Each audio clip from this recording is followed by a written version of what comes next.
بسم اللہ الرحمن الرحیم نحمدہ ونصلی علی رسولہ الکریم اما بعد۔ محترم بھائیوں، بزرگوں اور دوستوں، اللہ کے فضل و کرم سے آج ہم نے 25ویں تراویح مکمل کی۔ جیسا کہ کل میں نے بتایا تھا 15ویں پارے میں سورہ کہف، اصحاب کہف کا واقعہ، اسی طریقے سے اصحاب کہف کا واقعہ ختم ہونے کے بعد پھر اللہ تبارک و تعالی حضرت موسیٰ علیہ السلام اور حضرت خضر علیہ السلام کے واقعے کو بیان فرماتے ہیں۔ وَإِذْ قَالَ مُوسَىٰ لِفَتَاهُ لَا أَبْرَحُ حَتَّىٰ أَبْلُغَ مَجْمَعَ الْبَحْرَيْنِ أَوْ أَمْضِيَ حُقُبًا۔ حضرت موسیٰ علیہ السلام وہ ایک مرتبہ بنی اسرائیل کے درمیان میں وعظ فرما رہے تھے، خطاب فرما رہے تھے۔ اب دیکھو اللہ تبارک و تعالی اپنے نبی کو دنیا کے سارے علوم عطا فرماتا ہے، جو علوم کتابوں میں ہیں، جو علوم زمینوں میں ہیں، جو علوم آسمانوں میں ہیں، معرفت کے علوم، ہر علم اللہ تبارک و تعالی نبیوں کو عطا فرماتے ہیں۔ جتنے بھی نبی، اور نبیوں کی خصوصیت یہ ہوتی ہے کہ نبی وہ کسی بھی انسان کے اسٹوڈنٹس نہیں ہوتے، طالب علم نہیں ہوتے، بغیر اس کے اللہ پوری دنیا کے علوم انبیاء کو عطا فرماتے ہیں۔ موسیٰ علیہ السلام کو بھی اللہ تبارک و تعالی نے ہر قسم کا علم عطا فرمایا تھا۔ تو بنی اسرائیل میں سے مجمع کے درمیان میں سے کسی نے کھڑے رہ کر حضرت موسیٰ علیہ السلام سے پوچھا کہ اے موسیٰ، اس وقت اس سرزمین پر سب سے بڑا عالم کون ہے؟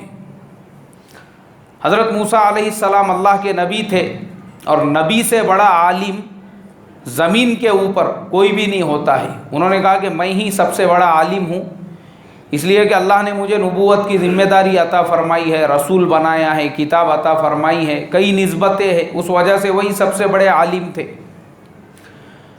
لیکن میرے محترم بزرگوں، حضرت موسیٰ علیہ السلام کا یہ جملہ اللہ کو پسند نہیں آیا، جو انہوں نے کہا کہ سب سے بڑا عالم میں ہی ہوں۔ اللہ تعالیٰ نے ان سے بات کی، کہا کہ اے موسیٰ،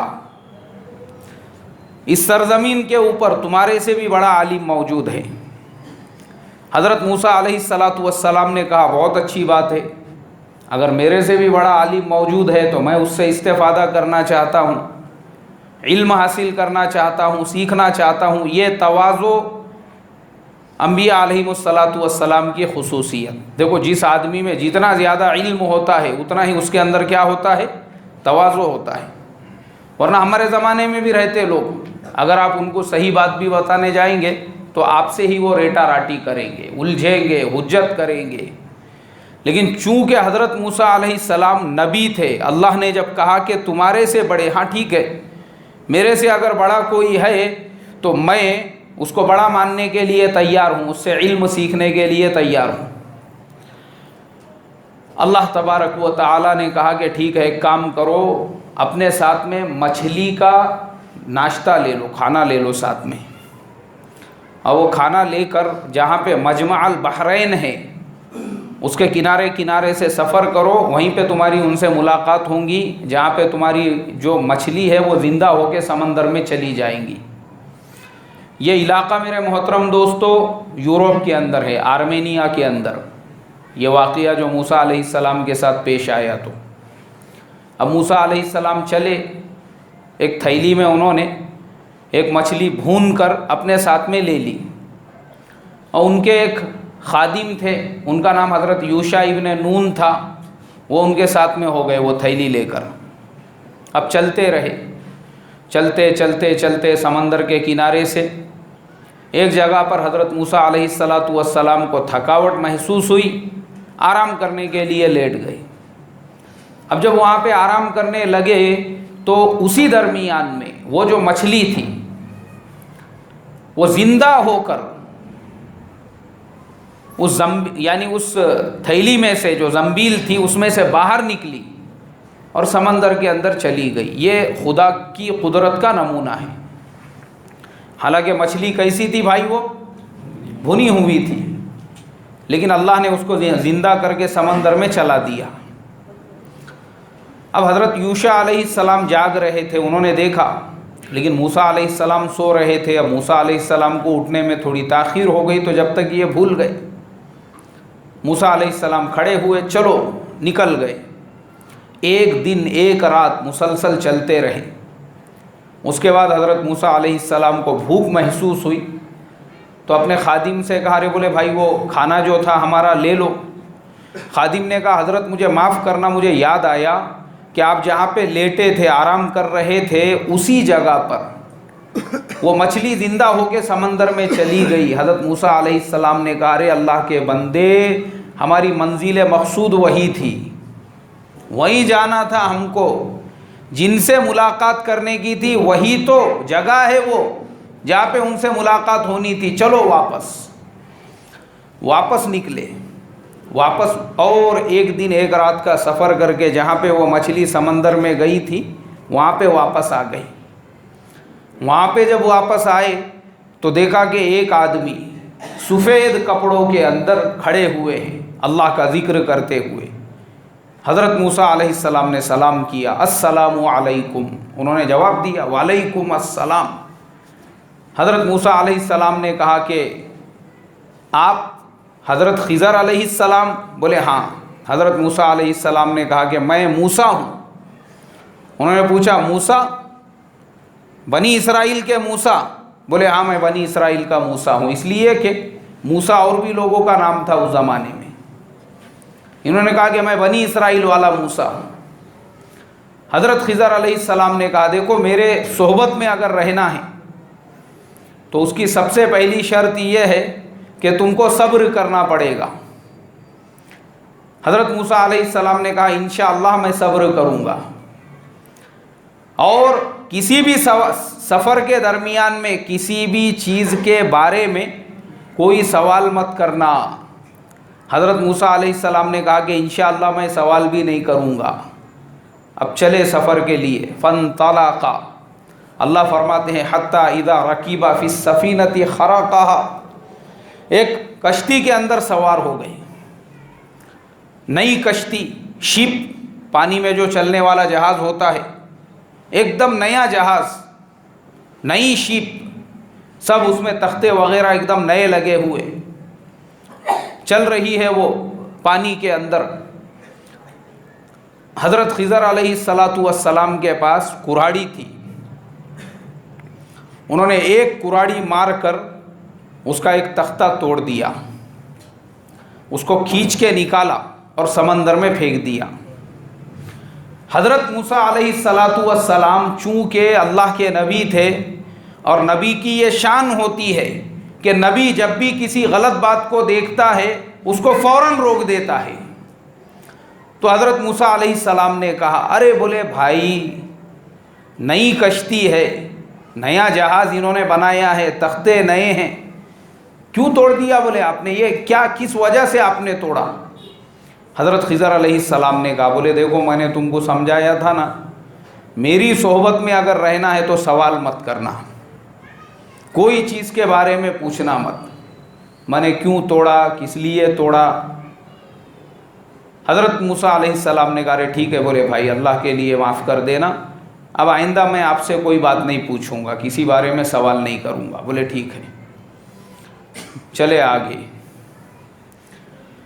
اب آگے چلے تو بستی میں پہنچے ایک جگہ پر، دیکھے کہ بچے کھیل رہے ہیں۔ حضرت خضر علیہ السلام نے ایک بچے کو قتل کر دیا۔ اب حضرت موسیٰ علیہ السلام تو اور غصے میں آئے، انہوں نے کہا ارے بولے بھائی یہ کیا کیا تم نے، اس سے پہلے کشتی کا تختہ توڑ دیا، یہ بچے کو قتل کر دیا بغیر کسی جرم کے۔ حضرت خضر علیہ السلام نے کہا دیکھو میں نے تم سے کہا تھا کہ صبر کرنا، سوال بالکل مت کرنا۔ حضرت موسیٰ علیہ السلام نے کہا لیکن آپ نے بچے کو کیوں قتل کیا؟ اب حضرت موسیٰ علیہ السلام حالانکہ اللہ کے نبی تھے، یہ نبی کی شان ہوتی ہے۔ اب ہمارے زمانے میں کیا ہوتا ہے، ہماری مینٹلٹی ایسی ہوتی ہے، ہم کسی غلط کام کو دیکھیں گے بھی تو ہم کیا سوچتے ہیں بھائی اپنے کو کیا کرنے کا. بہت ساری جگہ پر ہوتا ہے ایسا. مثال کے طور پہ کوئی انسان حرام گناہ کا ارتکاب کر رہا ہے, آپ اس کو ہاتھوں سے روک سکتے ہیں, تو بھی لوگ کیا کہتے رہے اپنے کو کیا کرنے کا. دو لوگوں میں لڑائی ہو رہی ہے, اللہ حفاظت فرمائے. ایسی شیطانی فطرت کے لوگ میں نے دیکھے ہوا ہوں. ایک جگہ پہ دو مسلمانوں میں جھگڑے ہو رہے تھے. وہ جھگڑا ختم ہونے کے بعد میں وہاں پہ پہنچا. ماشاءاللہ ایک صاحب دینداروں کی وضع خطا پہن کے بیٹھے ہوئے, وہ مجھے بولتے یار تھوڑا لیٹ ہو گئے بولے. تو میں بولا کیوں؟ نہیں یہاں پہ فائٹنگ چالو تھی بولے, دیکھنے کو مل جاتی تھی تم کو. انا للہ و انا الیہ راجعون. تو کیا کر رہا ہے یہاں بیٹھ کے؟ تماشا دیکھ رہا. لوگوں میں مسلمانوں میں جھگڑے چل رہے, تجھے افسوس ہونا چاہیے, غم ہونا چاہیے کہ دو ایمان والوں میں جھگڑا ہو رہا ہے, میں وہ جھگڑے کو کیسے چھڑاؤں, وہ دونوں کے درمیان میں کیسے صلح کراؤں. یہ بیچارہ مزے لیتے بیٹھے ہوئے ہیں وہاں پہ. اور ہر آنے جانے والے کو, جیسا اس کو آج تک والوں نے اسپیشل بٹھایا ہوا ہے رپورٹنگ دینے کے واسطے, ہر آنے جانے والے کو بتانے کا. میں نے دیکھا, میں وہاں رکا تو ہر آنے جو نہیں آ رہا نا اس کو بھی آواز دے کے, او عبداللہ بھائی ادھر آؤ ادھر آؤ ادھر. کہاں جا رہے؟ بولے میں اسٹیشن جا رہا ہوں, تھوڑا لیٹ آ گئے. بولے یار اب بھی فائٹنگ چالو تھی یہاں پہ. یعنی ایسی فطرت کے بھی لوگ ہوتے ہیں. اس کو خباثت بولتے ہیں, شیطانی فطرت بولتے ہیں. اسے اللہ حفاظت فرمائے. تو موسیٰ علیہ السلام چونکہ نبی تھے, تو نبی کی یہ شان ہوتی ہے کہ نبی کسی بھی گناہ کو اور کسی کو غلط کام کرتے ہوئے دیکھتا ہے, اس کو زبان سے نہیں روکتا, اس کو کیسے روکتا ہے؟ ہاتھ سے روکتا ہے. یہ شان ہوتی ہے, نبی برداشت نہیں کر سکتا. تو نبی کی یہ شان ہوتی ہے. موسیٰ علیہ السلام نے جو دیکھا, انہوں نے برداشت کیا اس برائی کو؟ نہیں, برداشت نہیں کیا انہوں نے. موسیٰ علیہ السلام نے فوراً روکا انہوں نے. اسی لیے آج ہمارے زمانے میں ایک اور چیز ہو چکی ہے, اللہ حفاظت فرمائے. کسی کا ایکسیڈنٹ ہو جاوے, لوگ راستے پہ تڑپتے رہے. ہمارے زمانے میں لوگ ویڈیو بناتے ہیں اس کا, لیکن وہ بیچاروں کی مدد نہیں کرتے ہیں. حالانکہ پہلا کام یہ تھا کہ تم ان لوگوں کی کیا کرتے؟ مدد کرتے, ان کو ہاسپٹل پہنچاتے, ان کو دواخانے میں پہنچاتے. ان کو دواخانے میں پہنچانا چھوڑ کر, ان کو ہاسپٹل میں پہنچانا چھوڑ کر اللہ میری تمہاری حفاظت فرمائی. تو موسیٰ علیہ السلام چونکہ نبی تھے, وعدہ کیا تھا کہ بھائی میں تم سے پوچھوں گا نہیں. لیکن انہوں نے جب دیکھا کہ جو آدمی میرے ساتھ میں ہے یہ تو الٹی کھوپڑی کا دکھ رہا, تختہ توڑ دیا, بچے کو قتل کر دیا. پوچھو اس کو, ہاں کیوں رے بابا, کیوں قتل کیا بچے کو؟ تو بولے بھائی میں نے تم سے پہلے ہی کہا تھا کہ میرے سے کوئی بھی سوال مت کرنا. موسیٰ علیہ السلام نے کہا ٹھیک ہے چلو, بڑے آگے. اب ایک گاؤں میں پہنچے. گاؤں میں پہنچے تو گاؤں والوں سے کہا. گاؤں والوں نے دیکھے بھائی دو مسافر لوگ نظر آ رہے ہیں, اجنبی لوگ ہیں. بولے دیکھو گاؤں والوں, ہم تمہارے گاؤں میں مہمان ہیں, تو اب تمہاری ذمہ داری بنتی ہے, تم لوگ ہمارے لیے کہیں تو بھی رہنے کا انتظام کرو اور ہمارے لیے کھانے پینے کا انتظام کرو. گاؤں والوں نے بولے اچھے مہمان ہیں بابا پھوکٹ کے, کون بلائے رے بولے تم کو, دعوت نامہ دیکھے, دعوت دیے تھے ہم نے بلائے ہوا ہے تم کو, نہیں آئے یہاں پہ اور مہمان نوازی کرو تمہاری.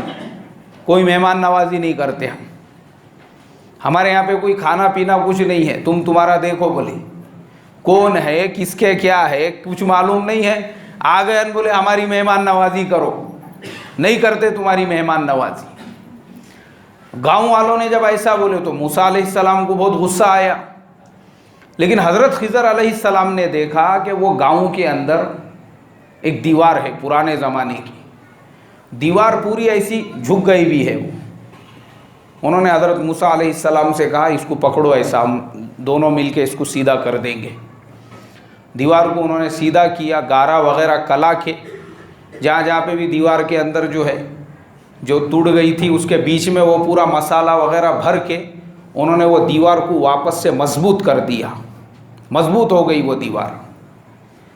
موسیٰ علیہ السلام نے بولے یار عجیب آدمی ہے, بولے یار تم جو بیچاروں نے مفت میں، فری میں، پھوکٹ میں کشتی کے اندر بیٹھنے کو جگہ دی، تم نے وہ کشتی کا تختہ اٹھا کے اکھاڑ کے پھینک دیا۔ معصوم بچے کھیل رہے تھے، کوئی لینا نہیں دینا نہیں، بچے کو قتل کر دیا۔ اور ایسے گاؤں والے جنہوں نے ہماری مہمان نوازی نہیں کی، ہم کو کھانا کھلانے کے لیے تیار نہیں، ٹوٹ رہی تھی دیوار، مارنے کا تھا لات اس کو جھکے بھی تو تھی، وہ توڑ دینے کا تھا، اور پوری جو بچی کچی تھی تو وہ ٹوٹتی دیوار کو کیا ضرورت تھی بنا کے دینے کی؟ ایسا سلوک کرنے کے بعد میں حضرت خضر علیہ السلام نے کہا، بولے نہیں، اب جو ہے تمہارا اور ہمارا مسئلہ یہیں پہ ختم ہو گیا۔ قال ھذا فراق بینی و بینک سأنبئک بتأویل ما لم تستطع علیہ صبرا۔ خضر علیہ السلام نے کہا بس اب ہماری ملاقات یہیں تک ہے، کیونکہ تم صبر نہیں کر سکتے۔ اللہ کے نبی صلی اللہ علیہ وسلم صحابہ اکرام کو جب یہ واقعہ سنانے لگے تو اللہ کے نبی صلی اللہ علیہ وسلم نے فرمایا، اے میرے صحابہ، اگر موسیٰ علیہ السلام اور تھوڑا سا صبر کر لیتے تھے تو بہت ساری حکمتیں، بہت ساری معرفتیں وہ ہم کو بھی سیکھنے کے لیے ملتی تھی، پتہ چلتی تھی کہ اور کیسے کیسے واقعات ان کے ساتھ میں پیش آئے۔ حضرت خضر علیہ السلام نے کہا، اب یہاں سے تمہارے اور ہمارے درمیان میں جدائی ہے، لیکن یہ جو واقعات ہمارے ساتھ راستے میں پیش آئے وہ میں ذرا تم کو بتا دیتا ہوں۔ بولے دیکھو، اما السفینۃ فکانت لمساکین یعملون فی البحر فاردت ان اعیبها وکان وراءہم ملک یاخذ کل سفینۃ غصبا۔ جس کشتی کا میں نے تختہ نکال کے پھینکا، کیوں پھینکا، اس کے پیچھے کا فیکٹ کیا ہے، اس کا کیا ریزن ہے، اس کا لاجک کیا ہے، وہ یہ ہے، وہ بیچارہ کشتی والا، وہ کشتی والا جو تھا اس کے 5-6 بھائی تھے، اور سارے بھائی معذور تھے اس کے، کوئی ہاتھ سے لولا ہے، کوئی پیر سے لولا، سب گھر پہ بیٹھے ہوئے، اور وہ اکیلا کمانے والا، اکیلا کیا کرنے والا، کمانے والا۔ وہ بیچارہ جو کشتی والا تھا، شپ والا جو تھا، اس نے کیا کیا، لوگوں سے پیسے ادھار لیا۔ ارے بولے بھائی مجھے قرضہ دو، انشاءاللہ میرا دھندا اچھا چلے گا نا، میں روز تھوڑے تھوڑے کر کے تمہارے پیسے پھیر دوں گا۔ لوگوں سے پیسے ادھار لے کے اس نے ایک کشتی بنایا سمندر میں چلانے کے لیے۔ اب وہ بیچارے کو یہ معلوم ہی نہیں ہے کہ دوسرے کنارے پہ جہاں پہ یہ کشتی لے کر جا رہا ہے وہاں پر ایک ظالم بادشاہ رہتا ہے۔ وہ بادشاہ کی جو پولیس ہے، اس کے جو فوجی ہے، وہ سمندر کے کنارے گھومتے رہتے ہیں۔ ان کا کام ہی یہ ہے کہ یہاں سے گزرنے والی ہر نئی کشتی جو اچھی دکھ رہی اس کو کیا کرنے کا، قبضے میں لے لینے کا، لوٹ لینے کا، قبضے میں لینے کا، کشتی والے کو ختم کر دینے کا۔ اب میرے محترم دوستو، آپ سوچیں گے یار وہ ایسا کیسا پھٹیچر بادشاہ ہوں گا، غریبوں کی کشتیاں لے لیتا ہوں گا، ایسا کیسا غریب ہوں گا وہ غریبوں کا بادشاہ، چندی چور؟ ایسا نہیں ہے، ہمارے آج کے زمانے میں بھی ایسے بادشاہ موجود ہیں۔ ہاں، افریقہ کے اندر صومالیہ کا نام سنے گے نہیں آپ لوگوں نے؟ خود وہاں کی گورنمنٹ چور ہے، خود وہاں کا جو بادشاہ ہے، اس کی جو آرمی ہے، اس نے اس کو اسی کام پہ لگایا ہوا ہے کہ اپنی حدود میں سے کوئی بھی اگر جہاز جا رہا ہے تو جہاز کو کیا کرنے کا، قبضے میں لے لینے کا۔ جہاز لوٹنے والی ٹیم آج بھی ہے، سمندری لوٹیرے جو ہے نا، ہاں کہانیاں نہیں ہے یہ کہانیاں نہیں ہے، یہ کہانی قصے نہیں ہے، یہ ریئل میں آج بھی صومالیہ کے اندر، پوری دنیا میں مشہور ہے صومالین لوٹیرے۔ وہ کیا کرتے، اب یہ بڑے بڑے جو جہاز ہوتے ہیں چائنا وغیرہ سے جو مال لے کر جاتے ہیں، جہاز کیسا ہوتا ہے، پرانے زمانے میں ہوتے ہوں گے جہاز، آج کیسے جہاز ہے؟ آج سمندر کے اندر جو چلنے والے جہاز ہے، بعض جہاز ایسے ہیں، ایک جہاز کے بارے میں پڑھ رہا تھا، 7 لاکھ کنٹینر اس کے اوپر رکھ سکتے ہیں۔ کتنے لاکھ بھائی؟ اب آپ سوچو وہ جہاز کتنا بڑا ہوگا. تو ایسے جو، اور میں نے بھی سمندر کے جہاز میں سفر کیا ہوں. ہم لوگ انڈومان گئے تھے، انڈومان نکوبار جو آئی لینڈس ہے نا، ہاں وہاں پہ ہمارا سفر ہوا. جماعت میں تھے ہم لوگ، اللہ کے دین کی محنت کے لیے جانا ہوا تھا. چنئی سے ہمارا جہاز تھا. تو جو ہمارا جہاز تھا وہ جہاز کچھ 15,000 ٹن کا تھا. اس میں ایسا لکھ کے لگایا ہوا تھا 7 فلور کا جہاز. وہ جہاز کے اندر ہر فلور پہ لوگ، وہ پوری جہاز، مطلب جہاز بولے تو پوری ایک دنیا. اس کے اندر ہوٹل، اس کے اندر ریسٹورنٹس، اس کے اندر ہر چیز وہ جہاز کے اندر. اتنا بڑا جہاز، وہ ایسا لگتا نہیں تھا، آپ کو ایسا لگتا تھا جیسے اپن کسی گاؤں کے اندر گھوم رہے ہیں. 3 دن تک تھے ہم وہ جہاز کے اندر، پانی کے اس جہاز میں. تو آپ سوچو ایسے جہاز. تو یہ لوگ کیا کرتے، ویسے جہاز کو پکڑ کے اپنے قبضے میں رکھتے، اور جس ملک کا جہاز ہے ان لوگوں سے پھروتی مانگتے. اتنے $1,000 دو، اتنے $1,00,000 دو تو تمہارا جہاز چھوڑتے ہیں. ورنہ آج کل تو ایسا ہو چکا ہے، میں پڑھ رہا تھا، انہوں نے لکھے کہ خود جہاز والوں کے پاس میں بھی ہفتے ہوتے ہیں. ان کو معلوم ہے رستے میں کس کو ہفتہ دینا پڑتا، وہ بیچارے پہلے ہی دے دیتے ان کو. جب ان کا جہاز وہاں سے گزر رہا ہے، یہ لوگ آئے اسی وقت میں، یہ لو بابا تمہارا ہفتہ، جانے دو ہم کو آگے. تو آج بھی ہمارے آج کے زمانے میں بھی صومالین جو لٹیرے ہیں وہ آج بھی مشہور ہے پوری دنیا کے اندر. تو وہ جو جہاز تھا اس زمانے کا، اس لیے انہوں نے حضرت خضر علیہ السلام نے کہا ایک اکیلا کمانے والا ہے اور گھر میں 4-5 اپاہج بھائی ہے. اب وہ بیچارے نے بھی قرضہ لے کے جہاز شروع کیا، اور اس کو معلوم ہی نہیں ہے کہ ادھر ایک لٹیرا بادشاہ ہے جو جہازوں کو لوٹ لیتا ہے. اس کے لیے میں نے وہ جہاز میں کیا پیدا کیا، ایک عیب پیدا کر دیا، نقص پیدا. انہوں نے دیکھے ارے یہ تو ٹوٹے ہوا جہاز ہے، جانے دو بولے بھائی اس کو آگے. تو حضرت خضر علیہ السلام کے وہ تختہ نکالنے سے وہ جہاز بچا یا نہیں بچا؟ اللہ نے پورے جہاز کو بچا دیا. پھر آگے حضرت خضر علیہ السلام نے کہا وہ بچہ جس کو میں نے قتل کیا، کیوں کیا؟ اس لیے کہ اس بچے کے ماں باپ وہ بہت زیادہ نیک تھے، صالح تھے، اللہ والے تھے، تقوی والے تھے، پرہیزگار تھے. اور یہ جو بچہ ہے یہ آگے چل کر اس کے ماں باپ کے لیے کفر کا، اس کے پورے خاندان کے لیے کفر کا، اس کے پورے بستی کے مشرک بننے کا ذریعہ بننے والا تھا.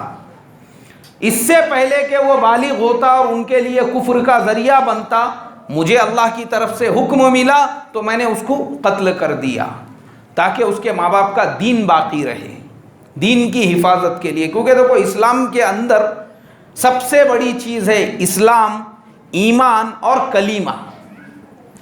تو وہ جو بچہ تھا میرے محترم دوستو، اس کے ذریعے سے، کیونکہ واقعات اگر آپ کو ملیں گے، اللہ تبارک و تعالیٰ نے ایسے بچوں کی جو پرورش کرائی بغیر ماں باپ کے جنگل کے اندر، لیکن بعد میں وہی اللہ کے سب سے بڑے نافرمان بنے. شداد جس نے دنیا میں جنت بنایا تھا، کشتی میں اس کی پیدائش ہوئی، کشتی ٹوٹ گئی، تختے کے اوپر وہ ایک جزیرے میں پہنچ گیا. اللہ نے ہرن کو حکم دیا، ہرن کو، وہ ہرن روزانہ آ کے اس کو دودھ پلاتی تھی. اللہ نے اس کی حفاظت کی. اس حالت میں وہ بڑا ہوا، اور بڑا ہونے کے بعد وہی اللہ کا سب سے بڑا نافرمان. جنت بنایا اس نے، کس کو چیلنج کیا؟ اللہ کو چیلنج کیا. تو یہ جو بچہ تھا، اسی لیے کہ اگر یہ زندہ رہتا وہ پورے علاقے کے کفر میں داخل ہونے کا ذریعہ بنتا تھا. اس کے لیے سب کے ایمان کی حفاظت کے لیے اس کی جان چلی گئی. پھر حضرت خضر علیہ السلام نے کہا وہ دیوار، وَأَمَّا الْجِدَارُ فَكَانَ لِغُلَامَيْنِ يَتِيمَيْنِ فِي الْمَدِينَةِ وَكَانَ تَحْتَهُ كَنْزٌ لَهُمَا وَكَانَ أَبُوهُمَا صَالِحًا. دیوار جو ٹوٹ رہی تھی، میں نے اس دیوار کو برابر کر دیا. کیوں؟ اس لیے کہ وہ دیوار 2 یتیم بچوں کی دیوار تھی. وہ یتیم بچوں کے ماں باپ جو تھے وہ نیک تھے، صالح تھے، اللہ والے تھے. اور ماں باپ نے اپنی اولاد کے لیے ایک خزانہ اس دیوار کے اندر جمع کر کے رکھا تھا، لیکن وہ بچے ہی تھے اور ماں باپ کا کیا ہو گیا؟ انتقال ہو گیا۔ اب وہ بچے یتیم ہے، دیوار ٹوٹ جاتی، خزانہ لوگوں کو نظر آتا تو لوگ کیا کرتے تھے؟ خزانے کو لوٹ لیتے تھے۔ تو یہ نیک لوگوں کی اولاد تھی، اس کے لیے میں نے وہ دیوار کو برابر کر دیا تاکہ دینداروں کی اولاد جو ہے ان کے مال و دولت کی اور ان کے جان کی حفاظت ہو سکے۔ ان کے ماں باپ نیک اور دیندار تھے تو اللہ نے اولاد کے بھی مال اور دولت کی کیا فرمائی بھائی؟ حفاظت فرمائی۔ میرے محترم بزرگوں، دوستو، یہ تین اس کے اندر حکمتیں بیان کی، یہ انتہائی عبرت اور حکمت ہے ہمارے لیے۔ پہلی جو عبرت ہے کہ ایک اچھی خاصی جو کشتی تھی اس میں جو عیب لگایا وہ اس لیے تاکہ بادشاہ کے شر سے بچ سکے۔ ہمارے آج کے زمانے میں بھی ایک بات ہمیشہ یاد رکھنا، جو اکثر لوگوں کو نظر لگ جاتی ہے، بہت سارے لوگ آتے ہیں، کاروبار کو کبھی نظر لگ جاتی ہے، کبھی کسی اور وجہ سے نظر لگ جاتی ہے، آدمی بیمار ہو جاتا ہے، کیونکہ نظر جو ہے نا، نظر یہ حق ہے، نظر لگنا کیا ہے بھائی؟ یہ حق ہے، حق۔ یہ ہم نے خود دیکھا ہوا ہے اپنے گاؤں کھیڑوں میں، ادھر جو ہے نا، جو کاٹھیا واڑی بھینسیں رہتی، ایک ایک ٹائم پہ 25 اور 30 لیٹر دودھ دینے والی، وہ بھینس کو اگر ایک مرتبہ نظر لگ گئی تو اس کا پورا دودھ کیا ہو جاتا؟ آدھا لیٹر بھی دودھ نہیں دیتی اس کے بعد۔ نظر لگنا، نظر کا لگنا حق ہے۔ تو اس کے لیے انسان نے کبھی بھی کوئی بھی چیز اپنی ایک دم پرفیکٹ اور کمپلیٹ نہیں رکھنا چاہیے، اسی سے نظر لگتی ہے۔ جیسے مثال کے طور پر اب ایک آدمی جو ہے اس کا کاروبار بھی اچھا چل رہا ہے، اب اچھے کاروبار کے اندر اس نے کیا کیا؟ گاڑی بھی لے لیا ایک دم بھاری اعلیٰ قسم کی، اور لوگوں کے سامنے وہ بار بار تذکرہ بھی کر رہا ہے، آج تو بولے ماشاءاللہ مجھے اتنے کا فائدہ ہو گیا، آج تو مجھے اتنے کا فائدہ ہو گیا، اور یہ ہو گیا اور وہ ہو گیا۔ اب یہ ساری چیزیں جب یہ لوگوں کے سامنے بیان کرے گا تو اس کے کاروبار کو بھی نظر لگیں گی اور اس کے گاڑی کو بھی کیا لگیں گی بھائی؟ ہاں، نظر لگیں گی۔ تو اس کے لیے آدمی نے تھوڑا سا پھٹے پرانے حال میں رہنا چاہیے۔ کیسے حال میں رہنا چاہیے؟ پھٹے پرانے حال میں، ایسی حالت کے اندر رہنا چاہیے ایک دم وہ سادہ سمپل نارمل انسان لگے، ایک دم زیادہ شائننگ اور پھر اس کے اندر جو ہے زیادہ دکھاوا، تو اکثر جو نظر لگتی ہے وہ انہی چیزوں کی وجہ سے لگتی ہے۔ اور لوگوں کے سامنے تذکرہ کرنا، اپنی بڑائی، اپنے دنیا کی چیزوں کی بڑائی، تو تذکرہ کرنے سے بھی کاروبار کو، گھر کو اور انسان کی جان کو کیا لگتی ہے؟ نظر لگتی ہے۔ جیسے میں نے دیکھا ہوں بہت سارے لوگ جو ہے نا ان کو پھیکم پھاک کی عادت ہوتی ہے، اور میرے ساتھ واقعہ پیش آیا، ایسا واقعہ پیش آیا۔ میرے ایک دوست وہ ٹرین سے آ رہے تھے گاؤں سے، تو انہوں نے میرے سے کہا، ارے بولے بھائی میں فلانے دن آ رہا ہوں۔ میں نے کہا مجھے چھٹی ہے اس دن، میں آپ کو لینے اسٹیشن پہ آ جاتا ہوں۔ ٹھیک ہے آ جانا، بولے آپ اتنے بجے میری ٹرین آنے والی ہے۔ اب میں تو موٹر سائیکل والا انسان ہوں، پہنچا میں ان کو لینے کے لیے اسٹیشن پہ، تو فون کیے انہوں نے اترنے کے بعد، آپ کی گاڑی کہاں ہے؟ میں بولا وہ درگاہ ہے دیکھو ایک، تم جیسی باہر نکلیں گے نا ہری درگاہ ہے، جھنڈا دکھیں گا وہاں پہ غوث پاک کا، اس کے بازو میں میں کھڑے ہوا ہوں، آ رہا ہوں۔ انہوں نے کسی کو پوچھے درگاہ، اس نے بولا وہ وہاں درگاہ ہے بولے۔ اب میں کھڑا ہوا وہاں پہ، ارے گاڑی کہاں ہے؟ میں بولا یہ گاڑی، ارے اس کو بائک بولتے ہیں بولے، اس کو گاڑی نہیں بولتے نہیں۔ میں بولا میرے پاس میں یہ ہے۔ کیا یار؟ بولے تمہارے پاس میں گاڑی نہیں ہے، پہلے بولنے کا تھا نا مجھے۔ میں بولا کیوں بھائی؟ تم کو معلوم ہے میرا ایک فلانا جو دوست ہے وہ فلانے ایریے کی فلانی جو سوسائٹی ہے وہاں پہ 3 کروڑ کے بنگلے کے اندر رہتا ہے بولے۔ ارے میں اس کو فون کرتا تو وہ گاڑی بھیج دیتا تھا اسٹیشن کے اوپر، تم بائک لے کے آ گئے بولے میرے لیے۔ میں بولا کوئی مسئلہ نہیں ہے یار، اب دیکھو میرے پاس میں بائک ہے، میں آیا بائک لے کے، بیٹھ جاؤ اس کے اوپر۔ اور بیٹھا تو میں نے اس کو بولا رستے میں بولا دیکھو یہاں پہ ڈائمنڈ کوئین جو ہے نا ایک ریسٹورینٹ ہے, اپن چائے پیں گے وہاں پہ. نہیں میں ایسا کہیں بھی روڈ رستوں پہ چائے نہیں پیتا بولے. پہلے بولنے کا تھا بولے وہ میرے دوست کو فون کرتا نا, وہ گاڑی بھی لے کے آتا تھا اور اپن کسی 5 اسٹار ریسٹورینٹ کے اندر چائے پیتے تھے, ناشتہ کرتے تھے بولے. ابھی فی الحال تم پہلا کام یہ کرو سیدھا اس کے گھر پہ لے کے چلو بولے وہ ایریے کے اندر. میں بولا اس کو بولو فون کر کے ہم لوگ آ رہے بول کے. ہاں میں فون کرتا بولے اس کو. اب نکلے ہم لوگ اسٹیشن سے, اب یہ فون پہ فون لگا رہے اس کو, وہ اٹھانے کو تیار نہیں. 4-5 مرتبہ فون کیے اس کو, اس کے بعد اس نے اٹھایا. اٹھانے کے بعد میں اس کو پوچھے ارے بولے بھائی کہاں پر ہے؟ بولے میں گھر پہ ہی ہوں, آ جاؤ بولے تم فلانے ایریے میں فلانی سوسائٹی کے اندر. میں بولا یار سالا اتنی بڑی سوسائٹی میں اپن کبھی گئے نہیں زندگی میں, چلو اب جا رہے ان کے ساتھ میں. تو میں بولا ابھی کیسا رہتا, بڑے پیسے والے جو لوگ رہتے ان کا لائف اسٹائل کیسا رہتا, رہن سہن کیسا رہتا, وہ لوگ کیسے رہتے. گئے ہم وہاں پر. جانے کے بعد میں واچ مین نے بولا گاڑی اندر لے جانے کی پرمیشن نہیں ہے, روڈ پہ کھڑے کرو بولے ادھر لے جا کے. میں نے ایک جگہ پہ لے جا کے گاڑی کھڑے کیا. میں بولا تمہارے دوست کو بولو یہ اتنی بڑی سوسائٹی ہے, پورا گاؤں ہے. میں بولا اپنا جو گاؤں ہے نا ویسے 4 گاؤں 5 گرام پنچایت ہوتے. میں بولا اس کے اندر یہاں کہاں ڈھونڈتے پھریں گے اس کو, یہاں اندر بھی رکشہ لے کے ڈھونڈنا پڑتا. فون کرو اس کو, ہم لوگ گیٹ پہ کھڑے ہوئے ہیں بول کے. اب یہ فون لگا رہے 3-3 4-4 بار. وہ بیچارہ فون اٹھانے کو تیار نہیں ہے. بڑی مشکل سے اس نے فون اٹھایا. انہوں نے بولے ہم لوگ گیٹ پہ کھڑے. اس نے بولا میں تھوڑا بیزی ہوں, تم ایک کام کرو واچ مین چاچا کو دو. انہوں نے ہم کو بولے دیکھو ایسا جاؤ پھر ایسا پلٹو, پھر ایسا جاؤ پھر ایسا جاؤ پھر ایسا جاؤ بولے. تو میں بولا یار وہ گیٹ پہ بلانا تھا اس کو. نہیں وہ تھوڑا بیزی ہے بولے. چلو میں بولا. اب گئے ہم لوگ وہاں پہ اندر. اب وہاں یا ایسے بڑے بڑے بچڑے کے جیسے کتے لے کے پھر رہے لوگ.